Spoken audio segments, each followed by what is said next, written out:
반갑습니다. 건강한 100세 시대를 향한 여러분의 든든한 동반자, 백세직입니다. 오늘 하루 여러분의 속은 어떠셨나요? 혹시 식사 후에 가슴이 타는 듯한 통증이나 자려고 누웠을 때 목구멍까지 올라오는 쓴물 때문에 잠 못 이룬 적은 없으신지요? 40대, 50대를 지나 60대에 접어들면 우리 몸의 위장 기능은 예전 같지 않습니다. 위벽은 얇아지고 위산 조절 능력은 떨어지며 식도 괄약근의 힘도 약해지기 마련이죠. 그래서 많은 분이 역류성 식도염이라는 고통스러운 증상을 달고 사십니다. 병원에 가서 약을 처방받아 먹어보지만 그때뿐이고 조금만 방심하면 다시 신물이 올라옵니다. 그런데 말입니다, 여러분. 우리 주변에 아주 흔하게 널려있는 식재료 하나가 이 지긋지긋한 속쓰림의 구원자가 될 수 있다는 사실을 알고 계셨나요? 네, 바로 양배추입니다. 하지만 나도 양배추 먹어봤는데 별 효과 없던데? 라고 말씀하시는 분들이 분명 계실 겁니다. 그 이유는 간단합니다. 양배추 속에 들어있는 보물 같은 성분을 제대로 지켜내지 못한 채 드셨기 때문입니다. 오늘 이 시간에는 현대의학의 팩트체크와 우리 조상님들의 지혜가 담긴 동의보감의 원리를 결합해서 양배추를 어떻게 먹어야 역류성 식도염을 뿌리 뽑을 수 있는지 아주 상세하고 친절하게 하나하나 짚어드리겠습니다.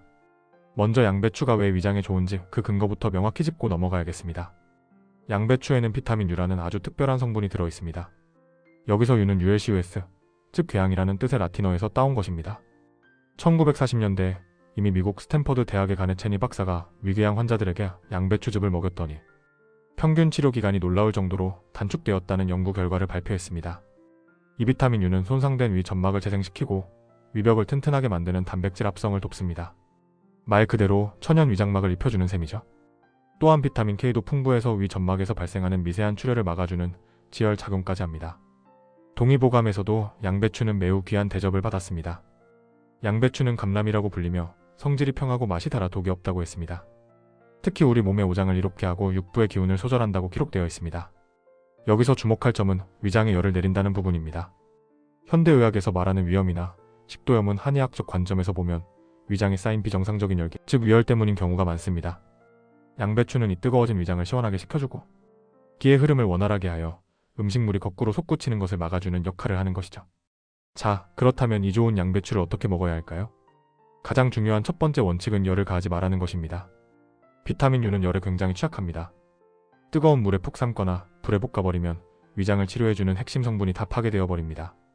많은 분이 양배추를 살짝 데쳐서 쌈을 싸드시는데 맛은 좋을지 몰라도 약효를 기대하기에는 무리가 있습니다. 가장 좋은 방법은 생으로 드시거나 저온에서 착즙한 즙 형태 혹은 아주 짧은 시간 동안만 찌는 것입니다. 아삭아삭한 식감이 살아있을 때 비타민 U는 가장 생생하게 살아있습니다. 두 번째는 섭취 시간입니다. 여러분, 역류성 식도염 환자들에게 가장 고통스러운 시간이 언제인가요? 바로 아침에 일어났을 때와 공복 상태일 때입니다. 위장이 비어있을 때 위산이 직접적으로 위벽과 식도를 자극하기 때문이죠. 그래서 양배추는 아침 공복에 드시는 것이 가장 효과적입니다.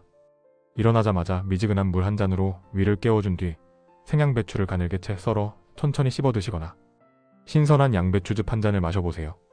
위장에 부드러운 코팅막이 형성되어 하루 종일 위산으로부터 보호받는 느낌을 받으실 겁니다. 여기서 백세지기만의 팁을 하나 더 드리자면 양배추를 드실 때 사과나 꿀을 조금 섞어보시길 권합니다. 양배추 특유의 비릿한 맛 때문에 생으로 먹기 힘들어 하시는 분들이 많거든요. 사과에 들어있는 팩틴 성분은 양배추와 만나면 시너지 효과를 내어 위장 운동을 더욱 활발하게 해줍니다. 또한 꿀은 그 자체가 따뜻한 성질을 가지고 있어 차츰 몸이 찬 분들이 양배추를 많이 먹었을 때 느낄 수 있는 소화불량이나 가스 차는 증상을 보완해줍니다. 하지만 주의할 점도 있습니다. 세상에 완벽한 음식은 없듯이 양배추도 누군가에게는 조심스러울 수 있습니다. 첫째, 갑상선 질환이 있으신 분들은 주의하셔야 합니다. 양배추와 같은 십자화과 채소에는 고이트로젠이라는 성분이 있는데 이것이 요오드 흡수를 방해할 수 있습니다. 물론 매일 엄청난 양을 드시는 게 아니라면 큰 문제는 없지만 질환이 있다면 전문의와 상의하시는 게 좋겠죠?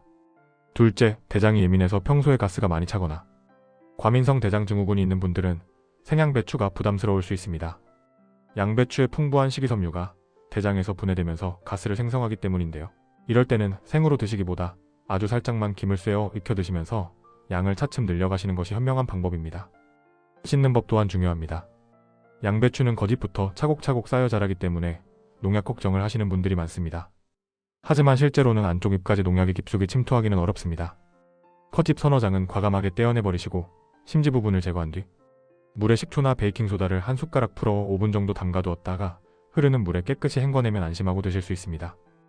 특히 여러분, 양배추 심지 부분은 절대 버리지 마세요.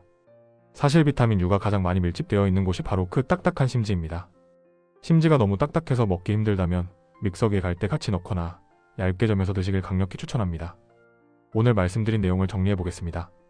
지긋지긋한 역류성 식도염과 작별하고 싶다면 첫째, 양배추는 되도록 생으로 혹은 저온에서 조리해 드세요. 둘째, 아침 공복 시간에 섭취하여 위장에 보호막을 입혀주세요.